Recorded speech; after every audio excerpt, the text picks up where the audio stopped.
Ladies and gentlemen, it's a great honor today to stand before you to speak about the most profound advancements in medical history. In a world filled with hidden threats, tiny bacteria can invade our bodies and cause serious illness. But there is a powerful shield as of a warrior in a battle to fight against these infections. These amazing medicines can either kill the bacteria or stop them from going, saving countless lives. This is discovered by the genius of scientists like Alexander Fleming and many. Now let's take a minute to imagine a world without antibiotics. Antibiotics are the compounds which came from the nature and changed the game in healthcare. However, we need to use them carefully. Misusing antibiotics can lead to bacteria that does not respond to the treatment anymore. Let's take a look into the discovery of antibiotics and its generations. In 1928, Fleming, a bacteriologist, made an accidental yet revolutionary discovery that would change the course of medicine forever. While working in his lab, he noticed that a petri dish containing Staphylococcus bacteria that had been contaminated by a mold. Surprisingly, the mold was killing the bacteria around it. This mold, Penicillium notatum, produced a substance that Fleming named penicillin, the world's first true antibiotic.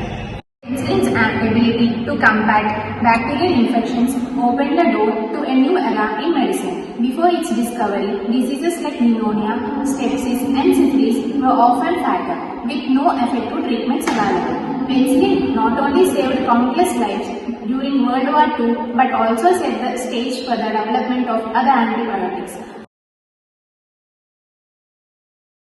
Today I want to share the inspiring story of Salman Waxman and his groundbreaking discovery of streptomycin. It is the first antibiotic effective against tuberculosis.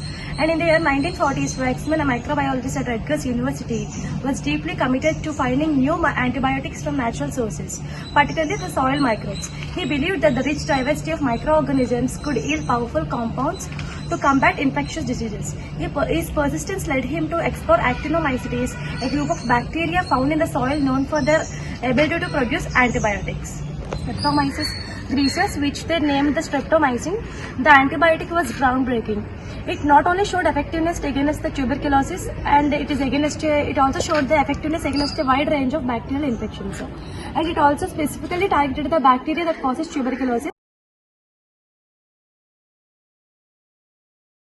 Domak, a German pathologist, was working at a Bayer Laboratories. At the time, bacterial infections were a significant cause of mortality, and effective treatments were desperately needed. In 1932, while researching a dye called Prontosil, Domak observed something extraordinary. When he administered this dye to infected mice, it has not only treated their infections but also saved their lives. Integrated with these results, Domak conducted further experiments, discovering that Prontosil was converted into the body into sulfonamide.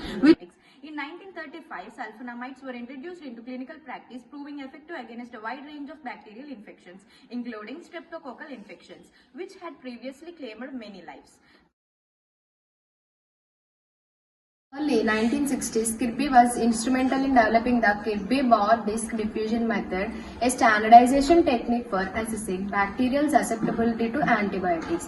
Prior to this innovation, there was no uniform way to determine the effectiveness of antibiotics against specific pathogens, leading to variability in treatment outcomes. The Kirby-Bauer method involves placing antibiotic-impregnated disc on an agar plate inoculated with bacteria in question. As bacteria grow, the antibiotics diffuse into agar, creating a concentration gradient. If the bacteria are susceptible to the antibiotic, a clear zone of inhibition appears around the disc, indicating that the bacteria cannot grow in the presence of the drug. This simple yet powerful technique revolutionized the way clinicians could evaluate and prescribe antibiotics.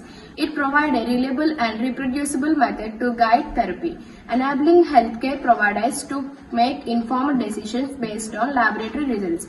The Kirby-Bauer method is still widely used today, demonstrating its testing impact on antibiotic testing and infectious disease management. Turning to Alfred Waxman, who is best known for the discovery of streptomycin, he also made significant contribution to antibiotic testing. Waxman pioneered the concept of microbiological assays to determine the efficacy of antibiotics against various pathogens. His works emphasized the importance of rigorous testing in the development of new antibiotics. Waxman's approach involved not only isolating and identifying antibiotics from soil microbes, but also ensuring that these compounds were effective in clinical setting.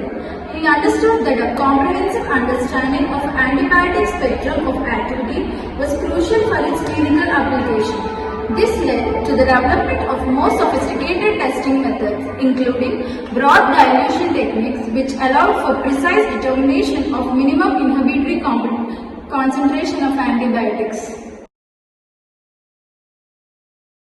Waxman's legacy extends beyond his individual discoveries. He fostered a culture of collaboration and innovation in microbiology. Programs dedicated to improve antibiotic use are commonly referred to as antimicrobial stewardship programs. These programs optimize the treatment of infections and reduce the adverse events associated with antibiotic use.